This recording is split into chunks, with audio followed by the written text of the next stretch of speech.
Hello, I'm Richard Hunter, Head of Markets, and welcome to our look ahead for the week commencing the 29th of April.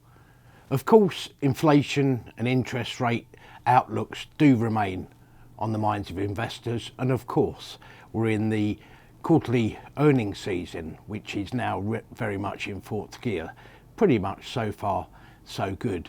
But for a change, the main headline of the week has been the UK's FTSE 100, which has hit new record highs on a number of occasions. Certainly helped along by some pretty good corporate results and de-escalation of tensions in the Middle East.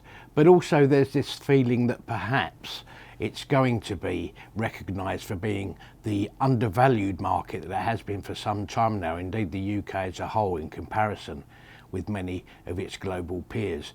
There's also been something of a move away from the mega cap technology stocks, and perhaps that search for value has also been to the benefit of the FTSE 100. So in the year to date, the Dow Jones is now up by 1%, the S&P 500 by 5.8%. Nasdaq has retreated slightly but remains up by 4% so far this year, and the FTSE 100 up by 5%. And it's not too often that that particular market is outperforming the likes of the Nasdaq. Turning to next week, the corporate reporting season does continue apace. We're going to have Q1 numbers from 4 FTSE 100 companies, the first of which is Next. This is a company, of course, which tends to underpromise and over-deliver, so it's not becoming unexpected for there to be some kind of profit guidance update from the company. Certainly their outlook comments will be interesting. The share price has done well. It's up 34% over the last year. So a number of things to look out for. Its online performance, how full price sales are continuing, and a couple of further areas of potential growth, both in terms of its total platform and indeed overseas. We've also got the close of the banking reporting season, so we've got Q1 numbers from both HSBC and Standard Chartered. Standard Chartered shares up about 8% over the last year, HSBC up about 16% over the last year.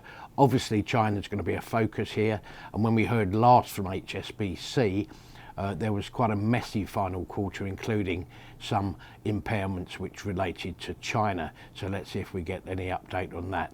Of course, at the same time, the key metrics which we've seen coming through from the likes of Barclays, Lloyds and NatWest this week will also be looked at in terms of HSBC and Standard Chartered's net interest income, net interest margin, the capital cushion or CET1 ratio, and also their return on equity. And that's quite apart from any boost HSBC, for example, might have received in its global markets business.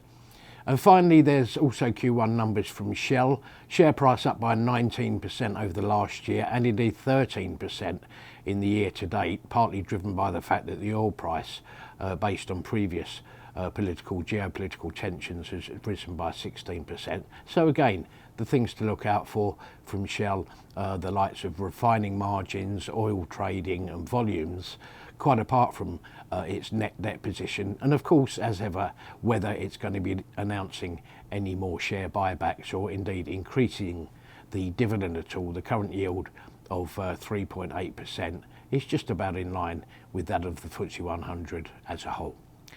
Thank you for watching. Have a great week.